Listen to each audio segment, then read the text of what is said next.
Hey, Sammy here. I'm not your typical job counselor. I work remote and I travel the world as I kickstart careers.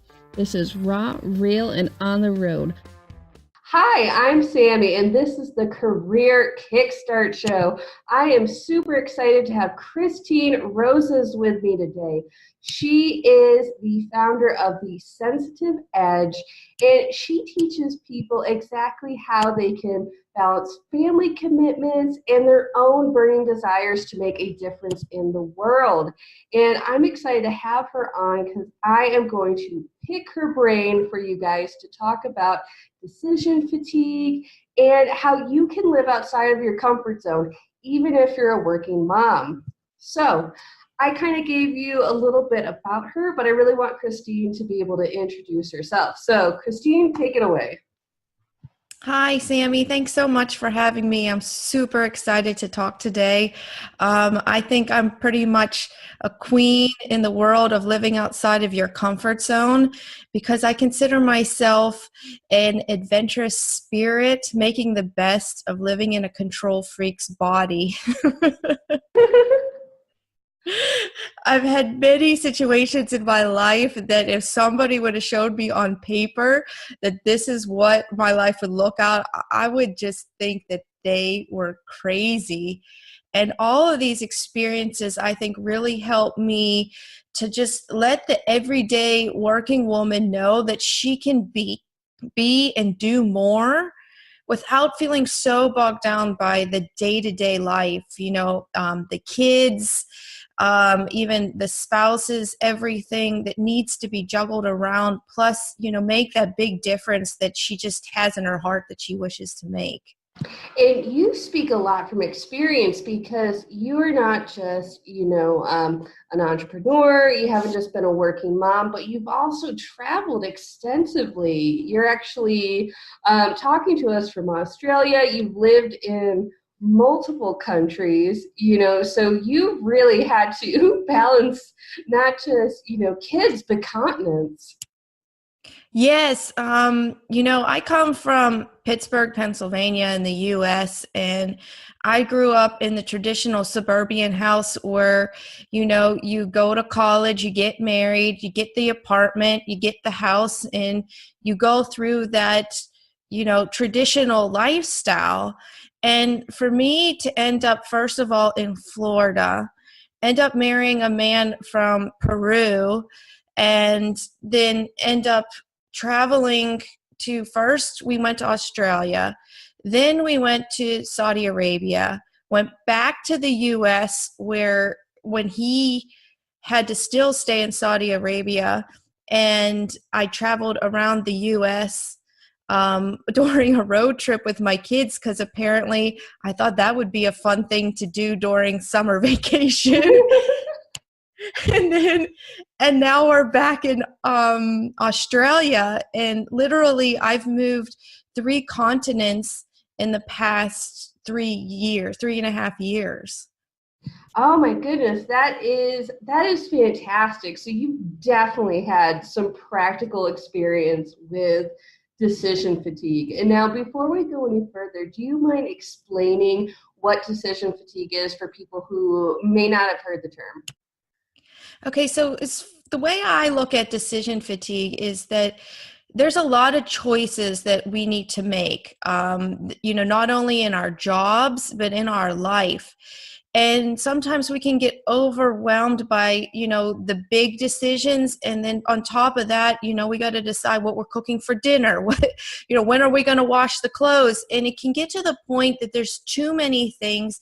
And we get into this state of just, we don't want to do anything, and you just kind of get stuck of like, how do I move forward?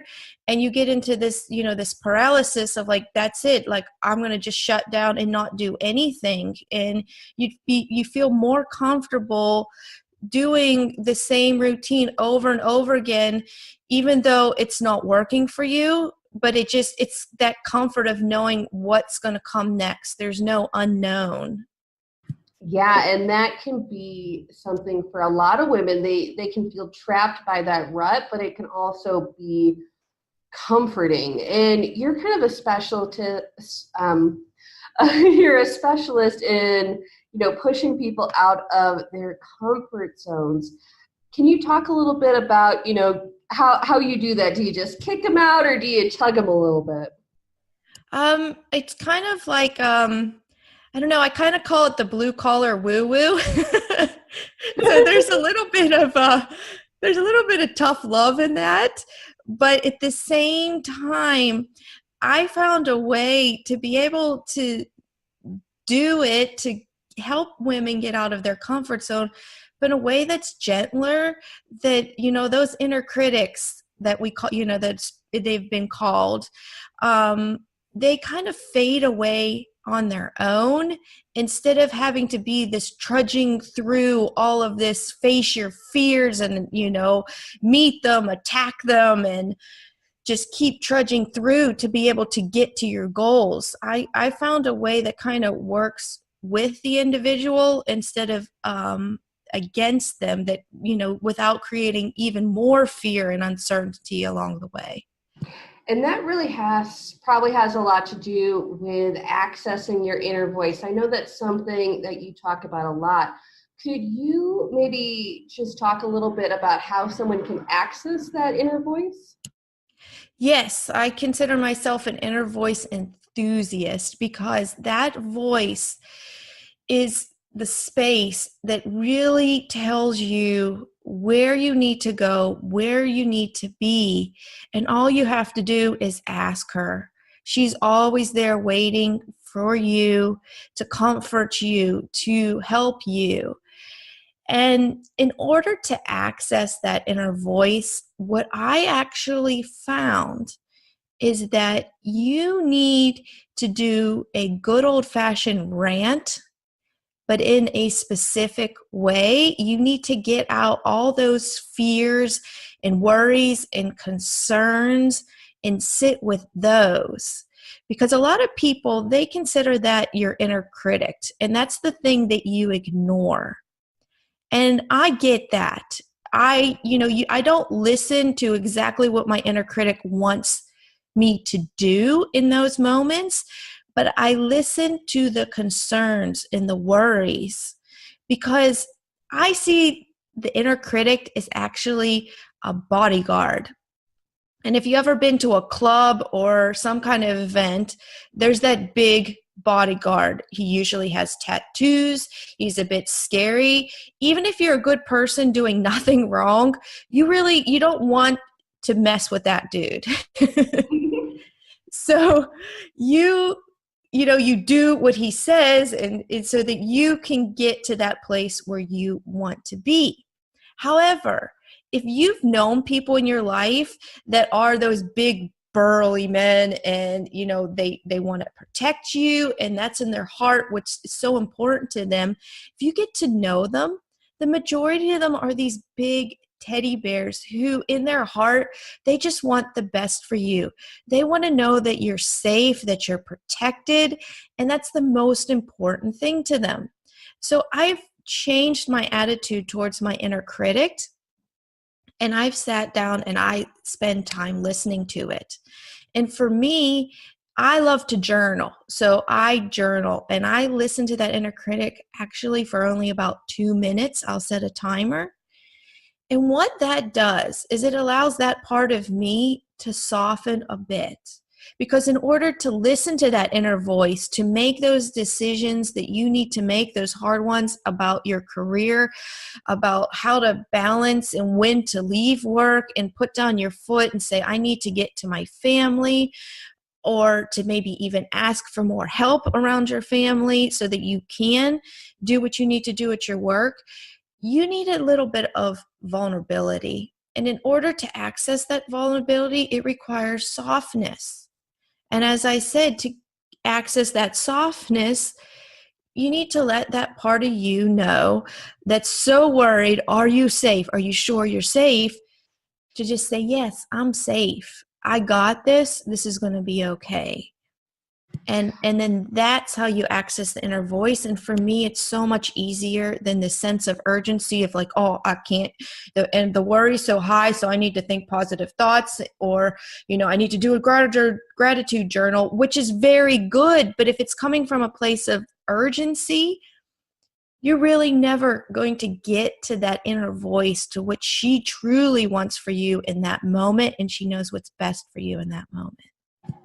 I really like how pragmatic that is, because that is something that with so many mindset experts that it's hard for me to gel with is, the fact that so many don't want you to face those sort of fears, where you do have to get in touch with those limitations to really know how to overcome them. So with what you have done with women and what you've done with your own life, is really jump outside of this comfort zone. But I know that I see this with a lot of women, especially if they have kids, or they're scared of taking that new job, becoming a digital nomad, whatever their goal is they're worried about doing that because of their kids. What advice would you give for women who want to step outside their comfort zone, but they're worried about their children and their responsibilities therein? So the biggest thing for me, and what I want to say first, is you're not going to mess up your kids if your heart is in the right place.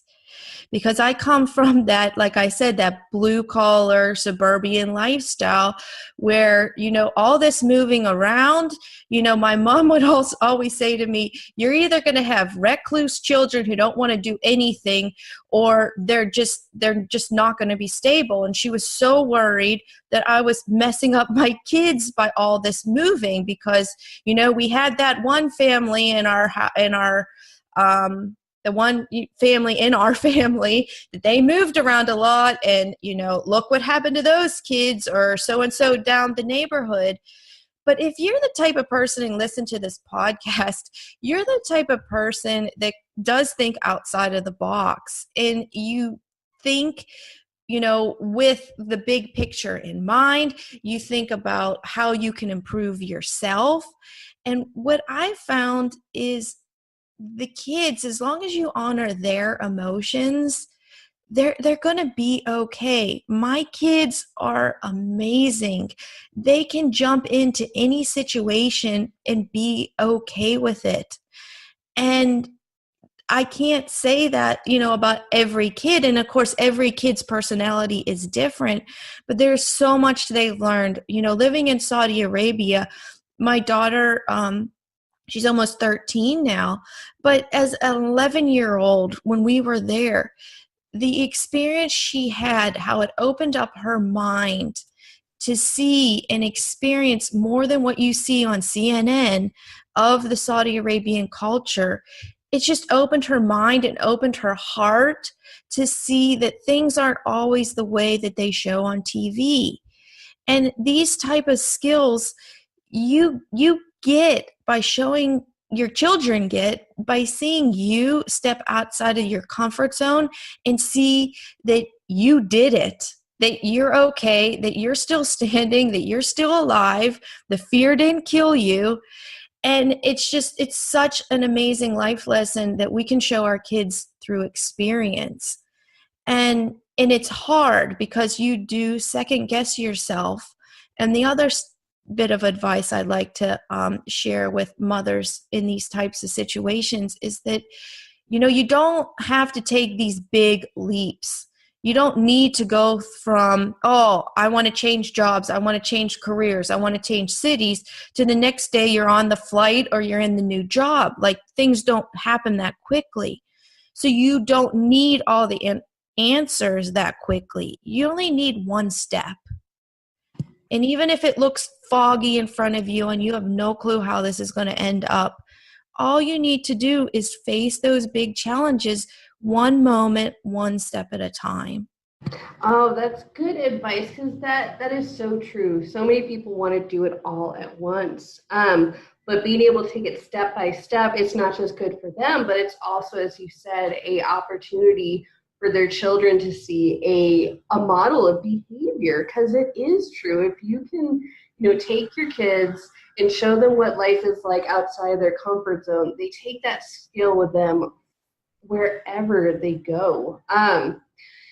For you, when you're talking about accessing your inner voice, working with, balance and things like that, do you have like maybe 2 or 3 just really practical, concrete tips that somebody could maybe implement this week on how to just simplify and balance a little bit more? Sure. I have the first one. It seems very simplistic, but it's amazing. It's so profound. So basically, in order to be okay to first sit down with that inner critic, to open the space to truly hear your inner voice, you have to be comfortable with those feelings and sensations that go on in your body when those feelings are strong. The worry, the concern, the doubt, they create certain physical sensations in your body and thoughts and emotions. So literally this week, if you have one of those situations going on in your life, sit with it. And yes, it's a form of meditation, but it's one that sends you off into some blissed out unicorn world. It brings you back to this world, to what's going on right now, so that you can see that those emotions, those physical sensations, they're not going to kill you. So you just find a place to sit, you focus on your breath, and you focus on your feet, your butt, whatever's touching the ground. And it brings you to this moment because you want to escape. Nobody likes to feel all of this crap. So they want to escape from it. And literally start out small, set the timer for 60 seconds, and just sit there and breathe and feel your feet, feel your butt on the ground. And if you want to add to it, add more time or change your breath to the point where however long it takes you to inhale, exhale twice as long. So if you count 1, 2 for your inhale, exhale to a count of 4. And just sit with it. Don't try to change it. And what that does is it allows you to know, it kind of programs your brain, whenever those thoughts come up of like, oh no, there it is. I'm freaking out. This is the end of the world. Your body's like, oh yeah, it's not really the end of the world. I think we can handle this. And you're able to open up a bit of a space for possibility. Yeah. Just by doing that second. Go ahead. Oh, I was going to say, yeah, it's kind of like you are reprogramming yourself slowly but surely. Yeah, and to me, it's those small, simple steps that lead to those big changes. You don't need to always be hustling and taking those big leaps off the side of the cliff to meet those goals. I don't find that it's always necessary. Yeah, I like how you break it down on like, this is just a step-by-step, because we kind of live in a information overload sort of era. There is always something competing for your attention. There's always this tactic or that strategy, or this is the best practice. So I really like your approach of making it simple, going back to your intuition, and then listening to what your inner voice says. Christine, we're getting towards the end of the interview, and I feel like you've dropped a lot of great, valuable information on our listeners. So could you let everybody know exactly where they can find you and what you're doing next? Yes, thank you. So right now, I have a coming soon page for The Sensitive Edge. So it's thesensitiveedge.com. And if you pop in your email address, I have really exciting things coming up in the next month or so. My book is coming out in the next month. It's The Sensitive Edge, Learning to Trust Your Inner Voice and Thrive No Matter What. And it has simple techniques like I just talked about that take about 10 minutes. Some of them take a little longer, but the majority of them take about 10 minutes to get you back on track and face situations that go on in your life. And the really cool thing about this book is that it's co-authored by the reader. So there's actually space in the book for you to write and trust your inner voice, because there's so many 200-page self-help books out there telling you follow this and your life will be freaking awesome. But until you know in your heart what works for you, bits and pieces of their advice will work. But sometimes we get this sense of failure, like, oh, it worked for them and it didn't work for me. And there we are back to that place where we're not making any decisions at all. Oh, I like that. So it's this workbook. Okay, everybody, you have to go and get The Sensitive Edge by Christine Rosas. So where do people find this? Is it like on Amazon? Yeah, so it'll be on Amazon around this time, probably mid-March. I'm not sure when this episode comes out.